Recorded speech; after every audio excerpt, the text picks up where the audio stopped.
Simak baik-baik hasil rapat terbaru Kemensos. Bu Risma buka suara terkait banyak KPM PKH yang tidak cair atau dihapus. Nah, seperti apa ya penjelasannya? Simak video ini sampai selesai. Nah, kemudian kenapa tidak cair? Masalahnya kami kalau dengan bank kami nggak bisa kontrol, Pak. Tidak ada feedback dari bank ke kami. Kalau dengan PT Pos kami bisa tahu, oh ini tidak ada feedback. Siapa yang nggak nerima? Kami tahu gitu, karena ada feedback dari PT Pos. Ada fotonya, kenapa Pak? Ya masalahnya bayar itu Pak, kami nggak punya uang untuk bayar itu dengan PT Pos. Biaya salur itu. Jadi kita bisa nerima sama fotonya. Tapi kalau bank kami nggak tahu. Siapa nggak terima, tahu-tahu ditemukan BPK sekian kartu ada di bank, kemudian kami diminta musnahkan. Kami nggak tahu gitu. Tidak ada report. Bahkan di PKS kerjasama yang baru kita minta dashboard.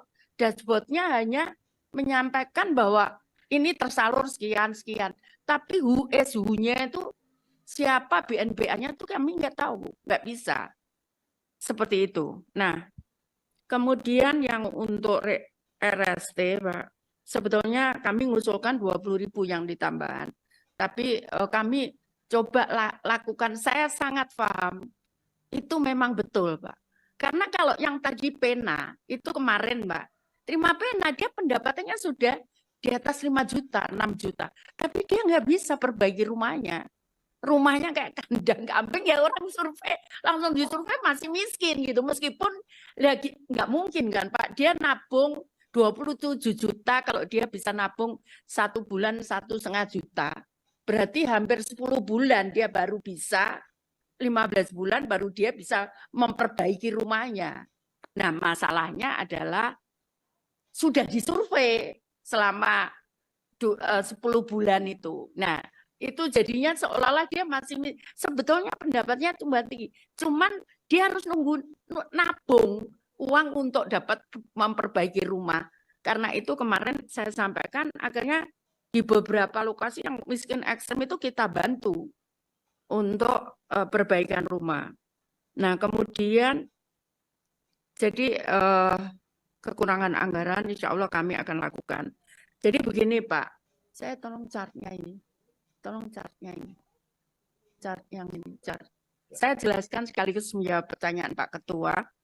Jadi kalau dilihat DTKS itu saat kami masuk, saya masuk karena ada temuan banyak sekali termasuk KPK. Karena di KPK itu ada seranas khusus nangani masalah DTKS. Nah, kemudian setelah kita lihat, saya membaca undang-undangnya. Saya pelajari undang-undangnya. Kami di daerah harus ngerti, Pak, aturan-aturan. Kalau enggak diperiksa itu susah sekali. Nah, akhirnya ketahuan bahwa ada DTKS yang asli.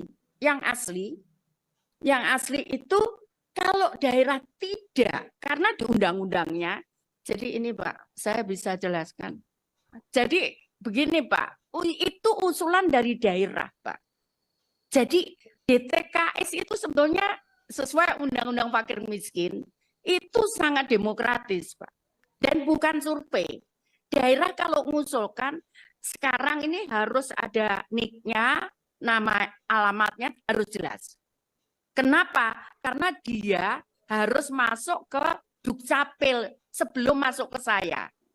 Karena tugasnya Kemensos, Menteri Sosial itu sebetulnya hanya mengesahkan saja sesuai undang-undang loh Pak.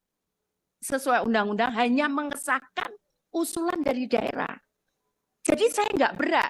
Jadi usulan bapak-bapak masuk ke saya harus mengusulkan ke daerah. Bahkan saya sendiri pun nemukan, saya nggak bisa masukkan karena KPK, BPKP, BPK itu kalau masuk sampai ke dalam-dalam gitu. Dari mana usulan ini? Seperti itu. Jadi karena itu saya tetap mengusulkan kepada daerah. Ada daerah yang rajin, yang menindaklanjuti, ada daerah yang tidak menindaklanjuti. Itu masalahnya, Pak.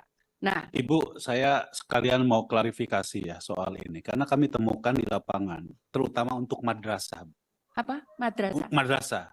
Madrasah. Ya, jadi di madrasah itu, Bu, banyak ditemukan orang yang seharusnya mendapatkan KIP, mendapatkan PIP, tetapi tidak masuk ke dalam DTKS, mereka nggak bisa dapat bantuan. Itu bisa diusulkan, Pak. Dan itu daerah yang usulkan. Nah, itu problemnya daerah sendiri. Ya itu, Pak, masalahnya. Itu, nah, masalahnya yang menggunakan ini hanya BPJS PBI, Pak, yang menggunakan DTKS. KIP itu buka, dia nggak menggunakan ini. Saya drop dikit, pimpinan. Kalau seumpamanya tidak melalui daerah, artinya memungkinkan tidak itu? Kadang-kadang ya mohon maaf ya Bu. Makanya usulkan saya membuat tolong naik. Karena banyak keluhan itu, makanya kami membuat program ini, Pak. Usul Sangga ini. Usul Sangga ini dengan harapan ditampung di situ, kami mengusulkan ke daerah. Ada beberapa daerah yang tadi saya sampaikan. Jadi ada span lapor. Span lapor ini dari KPK, jaga ID ini dari KPK, cek bansos dari kami, usul sanggah itu dari kami. Dengan harapan ini transparan, Pak. Dia bisa mengusulkan. Bahkan misalkan saya miskin, saya bisa mengusulkan diri saya. Tapi memang harus, karena undang-undangnya harus lewat daerah, jadi harus masuk ke daerah. Daerah baru ke saya. Saya mengesahkan. Bu, kalau nyenter ke situ Bu, supaya bisa dilihat sama-sama. Kalau situ Ibu yang bisa lihat. Ya, mohon maaf Pak. Jadi ini. Izin pimpinan. Ya. Mohon singkat. Sebaiknya Ibu segera kirim ke Komisi 8 ini perubahan revisi undang-undang itu. Ya. Kalau bupatinya warnanya beda, Bu, susah kita ini. Itu memang terbaca. Makanya kemudian saya membuat ini, Pak. Ini baru, Pak, saya buat. Ini kok nggak nyampe ya? Nyampe ya. Ini, Pak. Saya membuat ini. Tapi memang karena undang-undangnya harus lewat daerah. Itu makanya kami juga nggak bisa baru daerah, terus kemudian kerayakan oleh daerah, kemudian dilakukan pemadangan dengan Dukcapil, baru usulan ke saya, ke Kementerian Sosial, kemudian saya baru mengesahkan. Jadi kami ini hanya mengesahkan usulan dari daerah. Nah, tadi menyangkut ini, Pak. Jadi ini kita mulai tidak nol, Pak. Saya masuk 2020 akhir, itu masih ada. Jadi kenapa Bogor itu 61%? Karena memang di awal datanya dia besar. Nah, daerah tidak memperbaiki itu. Izin pimpinan dikit, pimpinan. Ya. Kalau tidak salah dulu Bu, dalam rapat-rapat kita terdahulu, ada limitatif waktu yang Ibu berikan kepada daerah. Iya. Nah, kalau itu bisa diterapkan, itu bisa gitu loh. Sudah Pak, yang lewat di Sangga. Jadi misalkan dia protes, orang ini nggak layak, itu ada yang nyangga. Itu saya bisa langsung otomatiskan, Pak. Dia langsung kita drop. Gini Bu, karena persoalan DTKS ini masalah yang sangat complicated dan rumit, ya. Jadi saya kira nanti kita akan bahas tersendiri. Ya, Pak. Ya, boleh. Jadi kami nanti akan coba undang juga pemerintah daerah. Betul, kemarin kita duduk bersama. Kemarin itu, Pak. Kenapa saya terus terang juga ketakutan setelah kita padankan. Itu ternyata ada 500.000 sekian. Itu karena double gini, Pak. Dia menerima gaji di atas UMK. Nah, itu nggak boleh. Nah, ini Pak. Ini di atas UMK ini 493.137. Oh, ini nggak boleh. Ini kita yang ini parah nih Bu. Kalau sebesar ini parah nih Bu. Ini yang menemukan kita. Makanya kami takut. Pimpinan. Nah, ini ada saya tahu Mas Ari ini. Jadi begini Bu. Ada penerima PKH itu tiba-tiba anaknya kerja di perusahaan BUMN. Tapi dia punya perusahaan BUMN atau perusahaan besar. Dia tukang apa? Yang mengenakan karet itu gajinya kecil, padahal dia bukan UMR enggak. Jadi kalau itu kalau tidak enggak UMK Pak.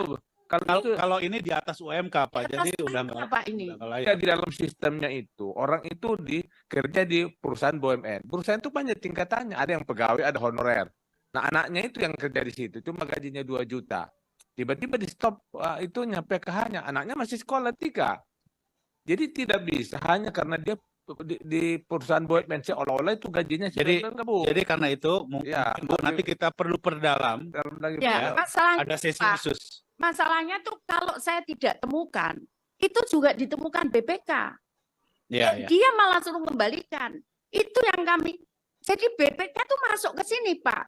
Jadi kan ngadu sama kita. Anak saya itu cuma tukang gores di perusahaan Betul, Pak. itu. sebetulnya kalau Bapak tahu yang Gajinya AHU cuma ini, Pak, Cuma 50.000 satu hari. AHU ini yang dengan Kemenkumham, kami tahu sendiri bahwa dia tuh cleaning service. Tapi dia dicatatkan di AHU sebagai direktur perusahaan. Izin, Nah izin, itu, Pak, saya tahu sendiri. izin, Jadi, sempat saat itu ya, Saya kira nanti kita bahas lebih Ya. lanjut. ya, Ya. kami pun Buya. juga nggak tega sebetulnya, Pak. Jadi kami tahu persis dia seorang cleaning service setelah kita cek ke lapangan. Tapi BPK nemukan kami suruh hapus karena dia komisaris perusahaan ini gitu, Pak. Dipakai namanya, dicatut. Seperti itu, Pak.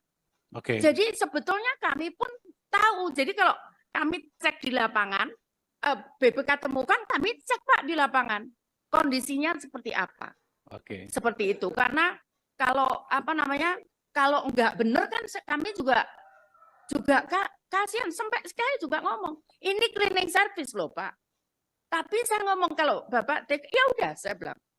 Ya masalahnya itu Pak. Ya, ya Oke. kita waktu lain aja Pak, ya. Ya, Gusman udah. Bu Bintang yang betul, belum. Kemudian sudah saya kira Pak. Ya. Jadi jadi inilah yang berpotensi yang tadi disampaikan senilai ini. Seperti itu Pak. Oke, makasih Ibu. Selanjutnya Ibu Bintang.